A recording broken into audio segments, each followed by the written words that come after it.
The Kansas Jayhawks are in Tempe. Are the Sun Devils ready to get their first Big 12 win in program history?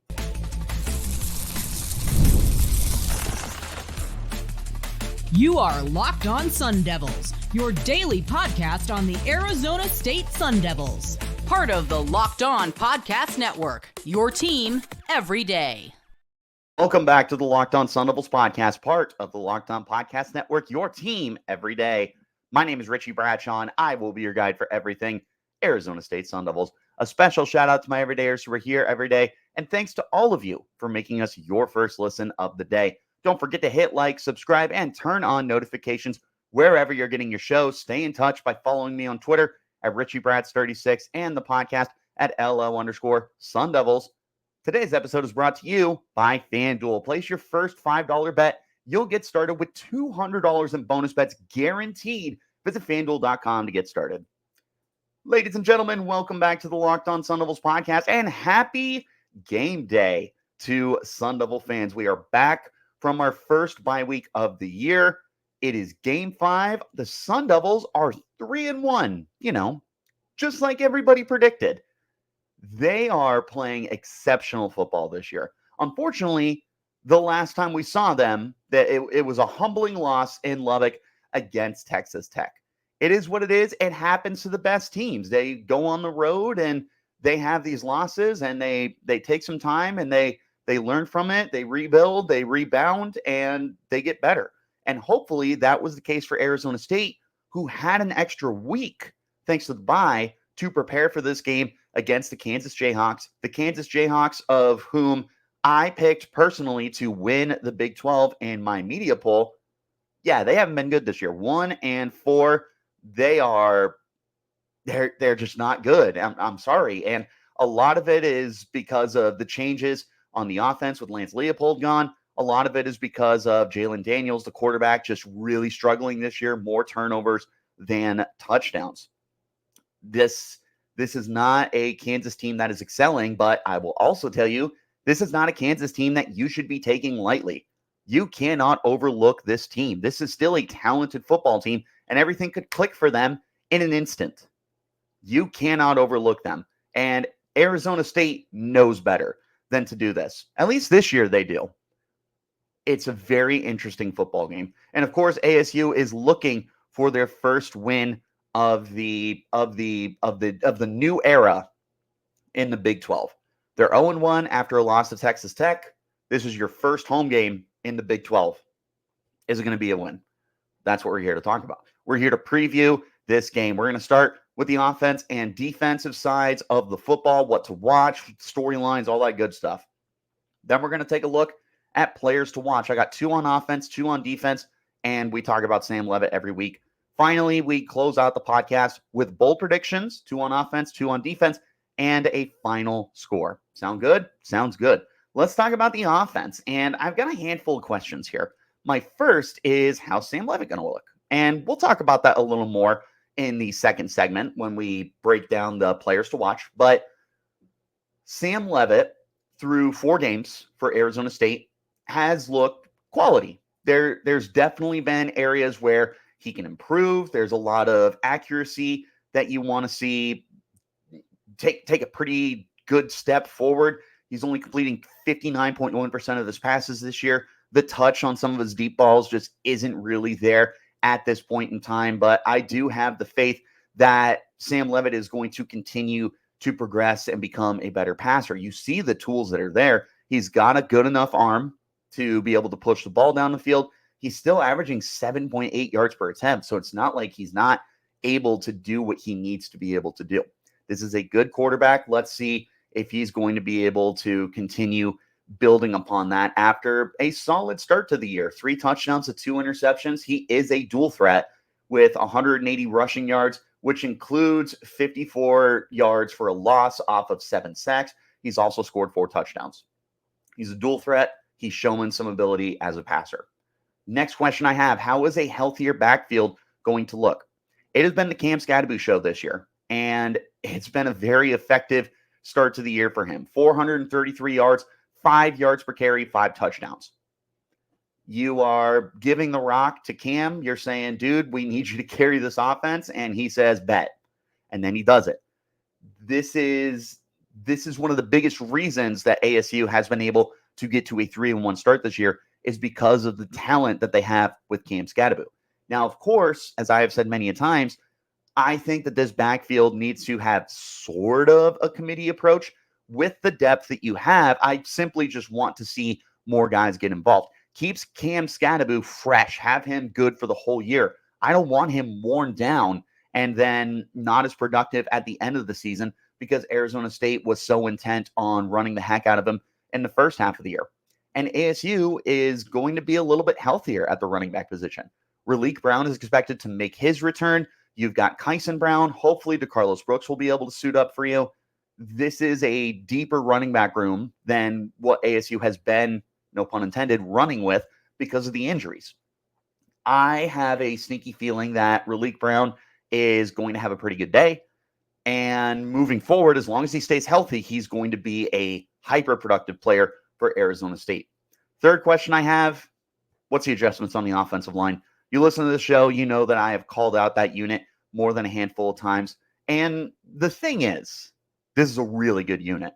It's too deep. There's a lot of incredibly talented players. There's a lot of different lineups that you could do and shuffle up your starting five, and you'd still feel comfortable with it. But they haven't played to my expectations, or a lot of people's expectations. And to a certain extent, that's not fair. That's not fair to me, or to have me placing those expectations on them. Totally understand that. Nonetheless, they need to take that step forward. And I'm hoping that this is going to be the game coming off a bye week that we start to see things really come together. Defensively, a handful of questions here. First, what's the game plan for Jalen Daniels? I understand he's not playing well this year. 5 touchdowns against 8 interceptions. He's also not been nearly as dynamic a runner as we've seen in previous years. This is still a really good football player. This is still a really good athlete at a minimum. You have to game plan for him every single week.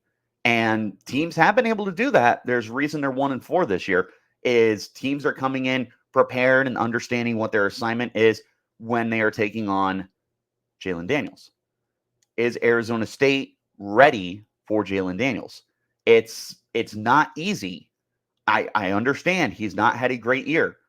I am not overlooking this kid because I have seen a Jalen Daniels that is a Heisman contender. Back in 2022, when he was healthy, he was otherworldly. You were watching him and you're like, oh my God, this kid is just insane.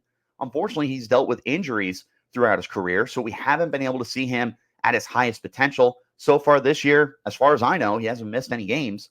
I don't know if he's banged up.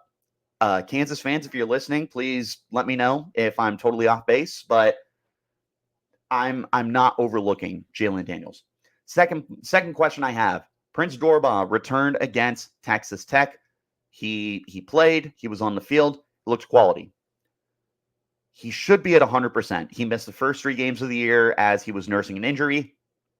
You are talking about 2 weeks of being back, one week with game experience and another week resting on the bye week. How's it going to look this week? ASU's pass rush has been pretty darn good this year. They have been able to generate 11 sacks, which I know doesn't seem like a dreadful amount of sacks, but they're getting production from a lot of different people. They've got 8 different players that have a sack. Clayton Smith has 3 sacks. He has been everything that I anticipated him to be this year. Elijah O'Neal has contributed 2 sacks. They've got 1 sack from a ton of other players. Is Prince Dorbah going to be able to get home in this game? I don't really know. And you'll see in my bold predictions how I feel about the pass rush's success against Kansas. Last question I have. How will a healthier secondary perform? Similar to my question with the running backs, the secondary has been really beat up this year. ASU has missed LT Welsh so badly. And Keith Abney and Javen Robinson have performed more than admirably. The problem is they're playing 90% of the snaps, more than 90% of the snaps. That's a lot for any player at any level. Unless you are some all-pro or all-American kind of defensive back, you need those guys to be able to rotate in so they can take a break, get some rest, take some oxygen in, get a little Gatorade, whatever. And Abney and Javen have not been able to do that because ASU has been so banged up. Hopefully, ASU is a little healthier going into this game, and I'm 95% sure LT Welsh is going to be back, and that'll be a huge development for ASU if he is. This is a really interesting game that I'm going to be paying attention to in the secondary. That might be the biggest storyline for me, is how are the corners going to perform? Hopefully, now that they are a little bit healthier, what's that rotation end up looking like? Next up on the show, we're going to talk about players to watch. We got 2 on offense, 2 on defense, and of course, we got to talk about Sam Levitt as well. That's coming up next. This is the Locked On Sun Devils podcast, part of the Locked On Podcast Network, your team every day.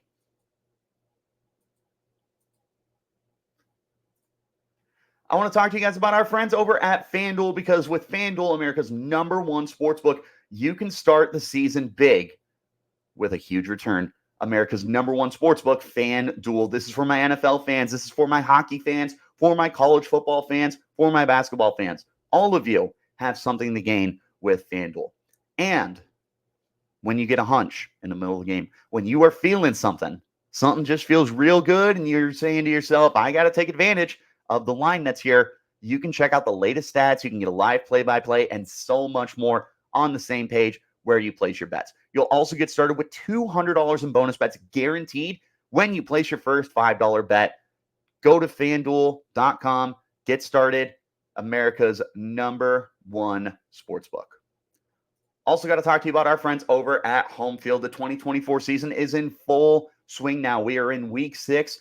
We are having a great time, and Home Field Apparel is here to make sure that you have the best outfit possible and all of the best items and collectors, everything that you could possibly have. It's vintage stuff that you can't get anywhere else. It's created by the college football fan for the college football fan. The football boxes are easily my favorite products that they have.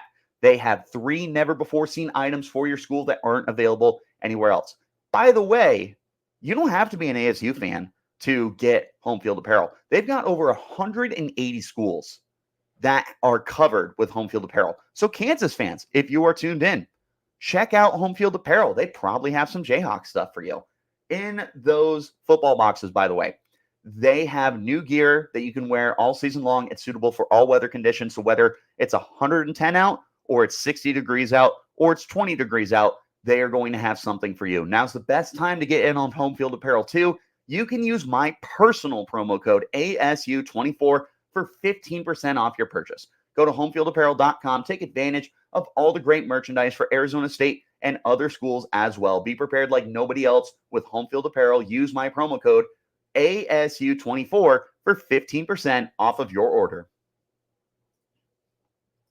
Wherever you're getting your shows, hit like, subscribe, and turn on those notifications so you get that update whenever we post new content. I appreciate each and every one of you for making us your first listen of the day. A special shout out to my everydayers who are here every day. Let's go ahead and get back into our conversation now, talking about some players to watch for both sides of the football. We're going to start with the most obvious guy, and that is Sam Levitt. Look, I have been told by all of you guys that I got to talk about Sam Levitt no matter what. There was a point in time where I said it's obvious that Levitt is one of the players to watch every week. You guys said we still want to hear about him. Sounds good. Sam Levitt, mentioned at the top of the show. I want to see how he looks going into the second season, if you will. Cam Scadaboo said there are 3 seasons this year for 2024 because ASU has 2 bye weeks and they are broken up into 4 games, 1 bye week, 4 games, 1 bye week, 4 games. 3 seasons. You were going into season 2. In season 1, you saw pretty good Sam Levitt. There's a lot to work on. There's a lot to work with. What has changed? What's gotten better? What have they focused on improving with Sam Levitt? Is it the touch passing? Is it the pocket presence? Is it the ability to scan the field? Is it getting comfortable at all three levels? Is it developing chemistry with some of the guys? I know that he loves going to Jordan Tyson. We saw Xavier Guillory start to break out a little bit. More on him in just a moment. How is Sam Leavitt going to handle this offense going into the second part of the season? Now then, 2 guys on offense, 2 guys on defense. Part of the offense, I did cheat a little bit, but we're going to talk about Xavier Guillory first. Guillory was listed as ASU's wide receiver 1 going into the season. He was not used nearly as much as what we believed he was going to be to start the year. However, he really came alive against Texas Tech. 6 catches for 74 yards. To put that in perspective, he has 10 catches for 114 yards on the year. So I don't know what that is, like 60, 70% of his receiving yards, 60% of his receptions came in that game alone. Is he going to continue being a focal point of the offense? I certainly hope he is, because as good as Jordan Tyson is, you need to be able to spread the football around. You can't go to one receiver unless it's Tetero McMillan or Luther Burden or Jeremiah Smith or Ryan Williams. You need to be able to spread the ball around and take advantage of a pretty good wide receiver room, because Guillory and Tyson are good.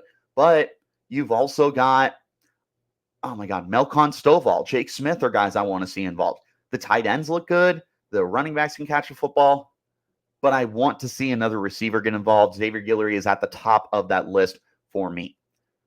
Kind of cheated here, but the offensive line as a whole, whatever the starting 5 is, whatever the rotation is, how have you improved? What are the adjustments that you have made to get better at what were, quite frankly, weak points for ASU over the first 4 games of the year? There were some bright spots for the offensive line, but we saw, starting in the second half of Mississippi State, that defenses are going to load up the line of scrimmage and try and control the run game. They've done okay, but I feel like Cam Scadaboo has been more responsible for the yards than the offensive line has. So imagine if the offensive line does take that step forward, you're going to be talking about Cam Scadaboo really taking a huge step forward in the production department. And he's already averaging over 100 yards a game right now. If the offensive line is able to take that step forward, really excited. Also want to see if they can provide a little bit of a better pocket for Sam Leavitt. Leavitt, to the offensive line's credit, he moves around a lot, and he doesn't sit in the pocket as much as you would like him to, which can lead to pressures that aren't necessarily the offensive line's fault. Nonetheless, I do want to see that they're going to be able to account for Leavitt's mobility and his tendencies to not really sit still. You got to be able to make those adjustments. On defense, I technically have 3 guys. Again, I kind of cheated here, so I do apologize. Let's start with Javen Robinson. Javen Robinson, you could also throw Keith Abney in here, but I'm highlighting Robinson, who has been ASU's number 1 corner this year. How's he play? He has played up and down, a lot more ups than there have been downs this year. This has been a good football player. Is he going to continue to be a good football player? I'm really interested to see if ASU is healthier at corner and if they are able to get a better rotation in. Is Javen Robinson going to take a huge step up in production and in performance when he doesn't have to play 90+% of the snaps? Lastly, I got Shamari Simmons / Keyshawn Elliott. You can pick who you want. The reason I'm picking them, they are going to be so important against a good Kansas rushing attack. You not only have the threat of Jalen Daniels to be able to take off, you've got one of the most underrated running backs in the Big 12 with Devin Neal. Devin Neal going into the year, I would say, was no worse than a top 5 running back in the Big 12. And I would hear an argument he was as high as a top 3 running back going into the year. He's still been pretty good. 513 yards, 4 touchdowns, 6 yards per carry. ASU just got gashed in the run game by Taj Brooks, which that's going to happen because Taj Brooks is arguably the best running back in the Big 12 this year. It is what it is. ASU still cannot afford to let that be a weekly occurrence. No matter how talented a running back you're going up against, and I got news for you, there's a lot of really talented running backs that are still left on the schedule this year. You need to be able to show after a bye week that you've made the proper adjustments and the changes to show that, hey, we do know how to slow down a running game that features a top-end running back. ASU has been one of the best teams against the run this year. And if you take away Taj Brooks' game, Texas Tech couldn't get anybody else involved. And that's an awesome thing. Unfortunately, they had Taj Brooks. And Taj Brooks is all you need, is what it is. Can ASU step up against Devin Neal? That's going to be a very big question that I have in this game. And it's just a good rushing offense. They're averaging almost 6 yards per carry. They have 11 touchdowns on the ground this year. What's ASU's plan going to stop the run? Shamari Simmons has been a great edge setter all year out of the nickel. Keyshawn Elliott, arguably the best player on defense. If it's not Simmons, it's probably Elliott. He's going to be managing the middle of the field. He's going to be commanding the defense, and he's also going to be in charge of going sideline to sideline and keeping everything in front of him. How are these guys going to look against a mobile quarterback and one of the most underrated running backs in the Big 12? That's my big question for these guys. We're going to round out the show now with bold predictions and a final score coming up next. This is the Locked On Sun Devils podcast, part of the Locked On Podcast Network, your team every day. Game Time is one of the sponsors for the Locked On Sun Devils podcast, and they have a new feature called Game Time Picks that makes getting tickets for your favorite live event, not just sports, even easier, because Game Time Picks is going to filter out the fluff and only show you incredible deals on great seats. You don't have to waste your time scrolling through thousands of tickets this way. This curation process is going to make it easier to save on sports, on concert, on comedy, on theater events, and more. They're all-in pricing feature. You toggle it, it's going to show you the total upfront. There are no surprise fees at checkout. You can get a panoramic view of your seat in the app before you buy. That way you know what to expect when you arrive. My favorite part of Game Time is their lowest price guarantee. Game Time is going to credit you 110% of the difference if you find tickets in the same section and row for less. And of course, your purchase is covered with the most flexible customer service policy in the ticketing industry. Take the guesswork out of buying tickets with Game Time. Download the Game Time app, create an account, use code LOCKEDONCollege for $20 off your first purchase. Terms apply. Again, create an account, redeem code LOCKED. ONCOLLEGE, Locked On College for $20 off. Download Game Time today. What time is it? It's game time.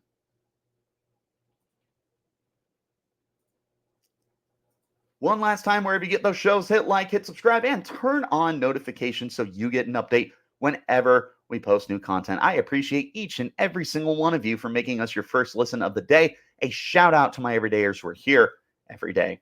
Rounding out this podcast, it's the best part. Bold predictions, 2 on offense, 2 on defense, and rounding it out with a final score.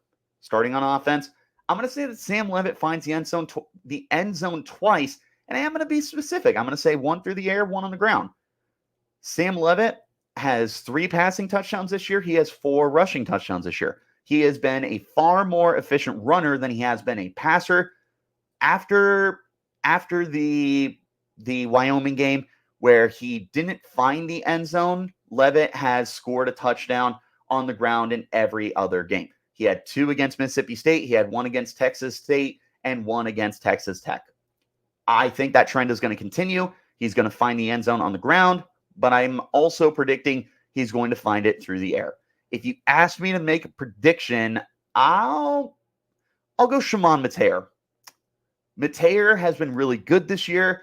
There's been some drops and some missed opportunities. He's still really good. I'll say Mateer catches the touchdown in this game. Sam Leavitt finds the end zone twice, once through the air, once on the ground. Second bold prediction, Cam Scadaboo is going to pick up right where he left off. Not only is he running for 100, I'm going to say 150. I'm going to go balls to the wall here. Cam Scadaboo, 150 rushing yards in this game. He's going to go crazy. I think he'll get another touchdown for this offense. I'm not going to guarantee it because when he went for 262 against Mississippi State, he didn't find the end zone. And you don't always need to find the end zone when you have that kind of efficient game. So if he runs for 150 yards, I don't care if he scores 10 touchdowns or if he scores 0. Obviously, I prefer 10 touchdowns, but if you are being efficient in moving the chains, keeping ASU on the field, keeping Kansas off the field, that's a win for me. 2 bold predictions on defense. Number 1, the defense is going to rebound from their Texas Tech game, and they are going to smother Devin Neal and the Jayhawks running game. I won't say under 100. I will say right at 100 yards. Devin Neal is not hitting the century mark. Jalen Daniels is not hitting the century mark. No other Kansas Jayhawk is going to sniff it. ASU is going to hold the Jayhawks right around 100 yards. Nothing too dynamic or dominant. It's not going to be what they did against Wyoming or anyone like that. But this is a pretty good rushing attack. I'm saying you're going to have a nice rebound performance after Taj Brooks kind of had your way with you. Last bold prediction on defense, I'm going to say ASU grabs 3, not 1, not 2, but 3 interceptions, but 0 sacks. Hear me out. ASU this year, like we said, they got 11 sacks over 4 games. They only have 3 interceptions. They do have 4 fumble recoveries. So not bad in the turnover department. 4 of them came against, oh my God, what are they called? Wyoming. They've been opportunistic. They just haven't been perfect when it comes to turning the ball over. I think that's going to change in this game because you have a very turnover-prone offense with the Kansas Jayhawks. Again, Jalen Daniels, 5 touchdowns against 8 interceptions. He is making mistakes at a high rate this year. He's going up against a Sun Devils team that should be healthier in the secondary, that should be much improved in the pass rush with Prince Dorbah 100% healthy. Hopefully the defensive tackles are also going to be more prepared and have some extra juice in this game as well. ASU is going to trick him 3 different times. However, they are not going to sack him. Jalen Daniels has not been a quarterback that is sacked a lot in his career. And it's in large part to the phenomenal offensive line that Kansas has. On Thursday, we had a crossover episode with the Locked On Jayhawks. If you haven't seen that, go ahead and check it out. He highlighted the two offensive tackles that they have, and I can't remember their names off the top of my head. My apologies, Jayhawks fans, but I will give them their flowers. Jalen Daniels has been sacked 53 times in his career, but 28 of them came as a freshman. The other 4 seasons he has played, 7 sacks, 5 sacks, currently 6 sacks. Jalen Daniels doesn't get sacked, and it's because of this offensive line. As good as ASU's pass rush has been this year, I don't think they're getting home. I'll take the turnovers, though. 3 turnovers in this game. I don't care who gets them. I'm saying all 3 are interceptions. Final score, ladies and gentlemen. This is the 5th week in a row that I am predicting ASU to get a win. I am 3-1 on the year. And to start the year, my preseason prediction, I had this not only as a loss, but like a guaranteed put it in pen loss. Kansas has not been the team that we predicted them to be. They're certainly not the team that I anticipated them to be. They are not going to stomp ASU. They could still win. Like I said at the top of the show, it's not like this is a bad Kansas team. They're not executing right now. They're really struggling to figure out what they want to do. The talent is still there. They've got a great running game. They've got an elite secondary. They've got a quarterback who can go off at any given moment. Just hasn't been there yet. Nonetheless, with the way that Kansas is slumping right now, with the way that ASU is off to a 3-1 start, they're coming off a humbling loss where they're going to be looking to drastically improve. They are coming off a bye week. ASU is prepared for this game. This is almost a sold-out game, by the way. ASU's football account posted yesterday, less than 1,500 tickets remain. So if you got nothing to do, grab a ticket. It's a maroon monsoon, by the way, which I am personally, that is my favorite. More than a blackout, more than a whiteout, more than throwbacks. Maroon Monsoon. Oh my goodness. Chef's kiss. Huge Maroon Monsoon guy. I am really excited for this game. I think the Valley is going to be dialed in. It's going to be loud. It's going to be rowdy. If you are a student, stay for the entirety of the game. Kenny Dillingham and the athletic department is handing out Chick-fil-A gift cards for students who stay for all 60 minutes. The game's going to be done at like 8:30. You have all night to go to Mill Avenue, guys. Stay for a football game. Final score for me, I got ASU over Kansas in a low-scoring and very tight football game. I got 21-17. I believe that ASU is not going to come out guns blazing in this game on offense. I do think the defense is going to have a really good game plan, and we'll see how Sam Leavitt performs against a really good secondary. I do think that ASU does ultimately pull out the win. It's going to be a much closer game than we would prefer it to be, but a win is a win, ladies and gentlemen. 21-17 is my final prediction. I think Sam Leavitt is scoring twice, one through the air, once on the ground. I think Cam Scadaboo is going off for 150 rushing yards. I got 3 interceptions for the defense. I think they're going to smother Devin Neal and the running game, even if they don't get any sacks. Keep an eye out on the offensive line. Xavier Guillory, Javen Robinson, Shamari Simmons, Keyshawn Elliott. What's the game plan look like? How does a healthier backfield perform? I want to know what you guys think of everything we talked about today. Who are the players you're watching? Let me know in the comments. You can hit me up on Twitter at RichieBrads36 and the podcast at LO_Sun Devils. Wherever you're getting your shows, hit like, subscribe, turn on those notifications so you get an update whenever we post new content. I appreciate each and every single one of you for tuning in to make us your first listen of the day. A special shout out to my everydayers who are here every day. Ladies and gentlemen, thanks as always for tuning in and making this your go-to for your game day previews. We will be back again on Monday. We're going to break down everything that went right and wrong in this game, no matter if it was a win or a loss. Hopefully, if it's a win, we're going to hand out some game balls. If it's not a win, we're going to talk about what needs fixing. I'll see you on Monday. Until then, you keep it locked right here on Locked On Sun Devils.